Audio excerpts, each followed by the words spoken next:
Hi friends, welcome to vlog with Mahi home. இன்றைக்கி கழிஞ்ச புதன்கிழமை அன்னைக்கு எடுத்த வீடியோ தான் நான் உங்கள் கூட ஷேர் பண்ணியிருக்கேன். இது ரொம்பவே இன்ட்ரெஸ்டிங்காக இருக்கும் உங்களுக்கு. அப்படியே வீடியோ பிடிச்சிருந்துச்சுன்னா லைக் பண்ணுங்கள் எல்லோரும். காலையில் கோவிலுக்கு போயிட்டெல்லாம் வந்துட்டு 10 மணிக்கு மேலே ஆயிடுச்சு பிரேக்ஃபாஸ்ட்டு சாப்பிட்றதுக்காக ரெடி பண்ணதுக்காக. அது தோசையும் தேங்காய் சட்னி தான் ஈஸியாக பண்ணலாம் இல்லையா, அதனால் தோசையும் தேங்காய் சட்னி தான் வச்சுக்கிட்டோம்.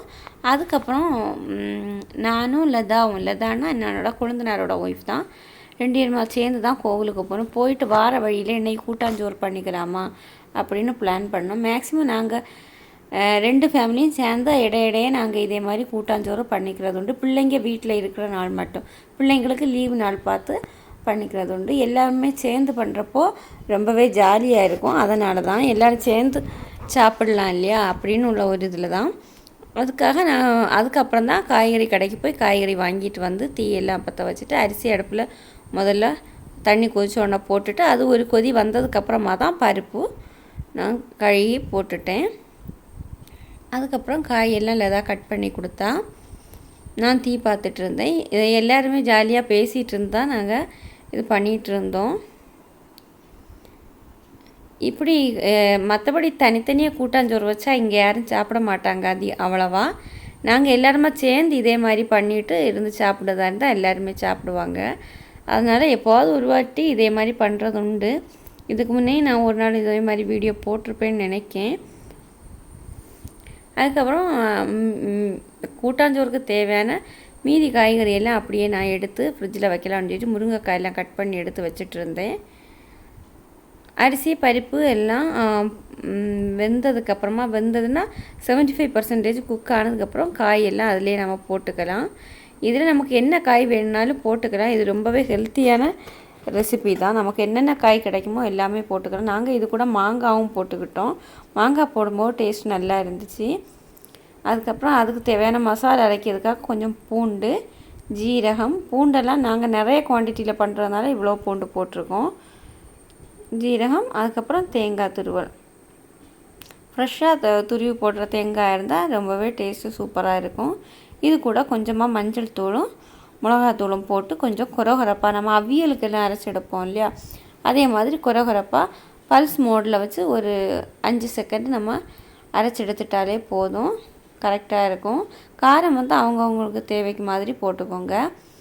இப்படி நம்ம கூட்டாஞ்சோறு பண்ணி எல்லாருமே சாப்பிடும்போது அதுக்கு டேஸ்ட்டே தனி தான். அது மட்டும் இல்லை, பிள்ளைங்களுக்கு இது ஒரு புது அனுபவமாகவும் இருக்கும். நமக்கு அரைச்சி எடுத்தாச்சு. இப்போ பானை ஃபுல்லாக இருந்ததுனால சோறு வேக வைக்கிற பானையை நாங்கள் பெரிய பானைக்கு மாற்றிட்டு அதுக்கப்புறம் இந்த அரைச்சி வச்சுருக்க மசாலாவும் சேர்த்தாச்சு. இனி உப்பு எல்லாம் கரெக்டாக இருக்கான்னு பார்த்துட்டு ரெண்டாவது மிக்ஸ் பண்ணி நம்ம போட்டுக்கிட வேண்டியது தான். தேவைப்பட்டால் ரெண்டாவதும் உப்பு போட்டுக்கலாம்.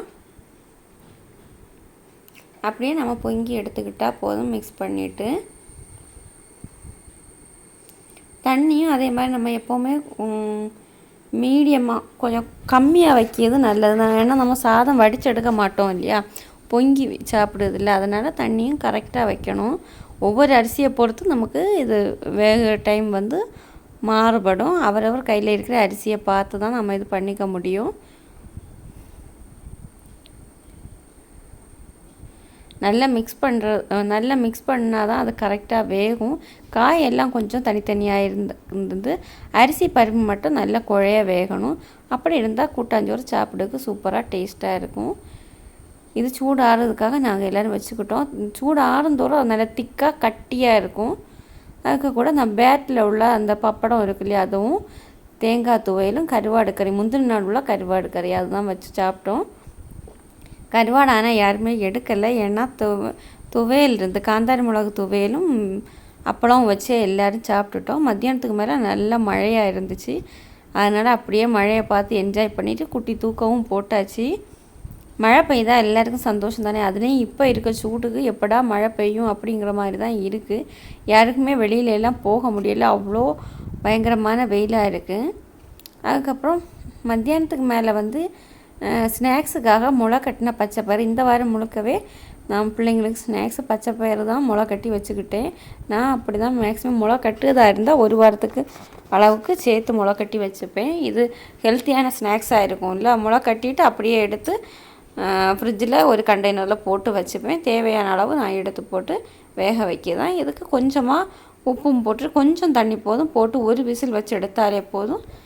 சூப்பராக சீக்கிரமாகவே வெந்துடும். இது ரொம்பவே ஹெல்த்தியான ஸ்நாக்ஸ் தான். பிள்ளைங்களுக்கும் சரி பெரியவங்களுக்கும் சரி எல்லாருக்குமே ஈஸியான ஸ்நாக்ஸும் கூட. நம்ம முளைக்கட்டுறது மட்டும்தான் கொஞ்சம் கஷ்டமாக இருக்கும், மற்றபடி இது ஈஸியாக இருக்கும். எனக்கு தேங்காய் துருவல் அதிகமாக போடுறது பிடிக்கும், அதனால நான் அதிகமாக போட்டுக்கிட்டேன். அப்போ தேங்காய் வந்து இடையிடையே கடிக்கும்போது நல்ல டேஸ்ட்டாக இருக்கும். இது ஈஸியாக நமக்கு பண்ணிடலாம். முளைக்கட்டுறது மட்டும்தான் நம்மளோட வேலையாக இருக்குது, ஹெல்த்தியான ஸ்நாக்ஸும் கூட. அதுக்கப்புறம் நான் வந்து பூஜாரம் க்ளீன் பண்ணலான்னு சொல்லிட்டு மொத்தமாக பெருக்கி மோப்பெல்லாம் போட்டு துடைச்சிட்டு அதுக்கப்புறம் விளக்கெல்லாம் தேய்ச்சி கழுகிட்டு அதுக்கப்புறம் அதை வந்து தண்ணி வடிய வச்சதுக்கப்புறமா கோலம் போட்டுட்டு இருந்தேன். நாங்கள் எப்போவுமே இன்னும் பூஜா ரூமில் செல்ஃப் எல்லாம் வைக்கலை. ரொம்ப நாளாக நினச்சிட்ருக்கோம் செல்ஃப் எல்லாம் வைக்கணும்னு. எனக்கும் ஆசை தான், ஆனால் கொஞ்சம் நாளாகவே அது தள்ளி போயிட்டே இருக்குது, வைக்க முடியலை. கண்டிப்பாக வைக்கணும். அதனால் நான் தரையிலே தானே கோலம் போட்டு அந்த மாதிரி தான் விளக்கு ஏற்றுறது. நீங்கள் ஆல்ரெடி என்னோடய விளாக்லாம் பார்த்துருப்பீங்க. ஈவினிங் விளக்கு ஏற்றுறது நான் காமிச்சிருப்பேன். நான் இந்த மாதிரி தான் ஏதாவது சிம்பிளான ஒரு கோலம் போட்டு அதில் வந்து விளக்கு ஏற்றிப்பேன். ரொம்ப எல்லாம் நிறைய ஃபோட்டோஸ் இருக்குது, ஆனால் பூஜா ரூமில் செல்ஃப் இல்லாததுனால நான் இது வரைக்கும் ஃபோட்டோஸ் எல்லாம் வைக்கலை. ஆனால் எனக்கும் ரொம்பவே ஆசை தான் நிறைய ஃபோட்டோஸ் எல்லாம் வைக்கணும்னு. அதுக்கப்புறம் விளக்குக்கு மஞ்சள் குங்குமம் எல்லாம் வைக்கிற வேலை தான். நான் எப்போவுமே மஞ்சள் குங்குமம் எல்லாம் வைக்கும்போது ஏதாவது மந்திரம் சொல்லிகிட்டே தான் வைப்பேன். வச்சுட்டு அதுக்கப்புறம் விளக்கேற்றியாச்சு. விளக்கேற்றி சாமி கும்பிட்டாச்சு. அது ஒரு பெரிய திருப்தியாக இருந்துச்சு. அது விளக்கேற்றி முடிஞ்சு கொஞ்ச நேரம் ரிலாக்ஸாக இருந்ததுக்கப்புறம் பிள்ளைங்களுக்கு இனி ஸ்கூல் திறக்குது இல்லையா, அப்போ புக்ஸ் எல்லாம் வாங்குறதுக்கு முன்னாடி பழைய புக்ஸ் எல்லாம் எடுத்து மாட்டலாம். டெக்ஸ்ட் புக்கெல்லாம் எடுத்து கபோர்டில் வச்சுட்டு பழைய எழுதி முடிஞ்ச நோட் புக்கெல்லாம் இருக்கும்ல, அது பழைய கடைகளில் கொண்டு கொடுத்துடலாமே அப்படின்னு சொல்லிட்டு டீக்ளட்டர் பண்ணிகிட்டு இருந்தேன். 2 நாளாகவே பிள்ளைங்கள்ட்ட சொல்லிகிட்டு இருந்தேன். அவங்க கொஞ்சம் கொஞ்சம் பண்ணாங்க, ஆனாலும் அது க்ளீன் ஆகலை. அம்மா நீங்கள் வாங்க, அப்போ தான் அது க்ளீனாக இருக்கும் அப்படின்னு சொல்லிட்டாங்க. சரி, அவங்க கொஞ்சம் எல்லாம் பண்ணிட்டாங்க. அதனால தான் அந்த ஏரியா ஃபுல்லாகவே விரிஞ்ச மாதிரி இருக்குது. அவங்க கொஞ்சம் பண்ணிவிட்டு அப்படியே விட்டுட்டாங்க.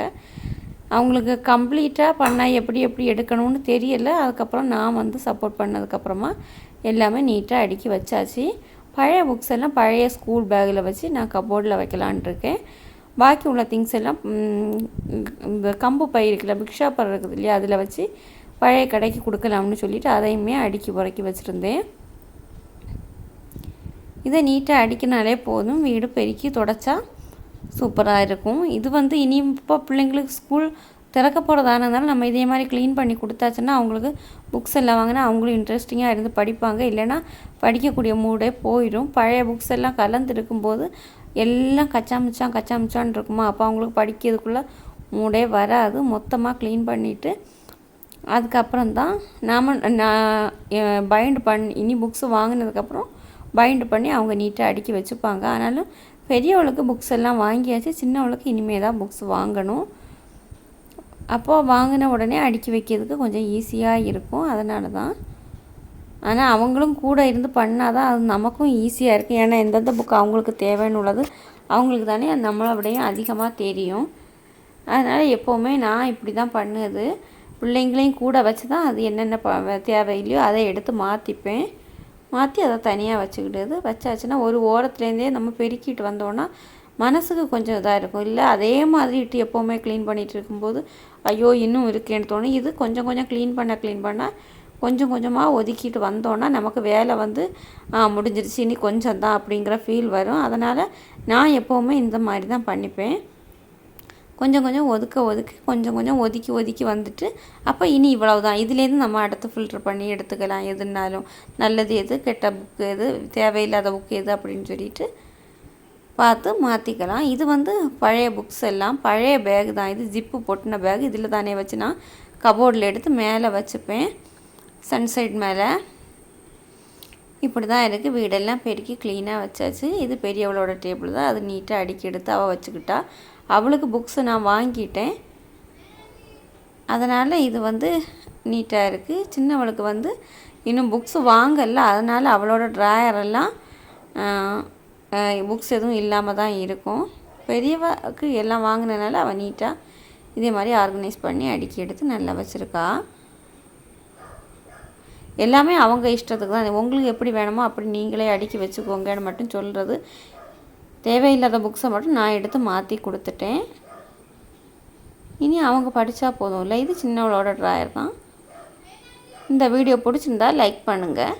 தேங்க்யூ.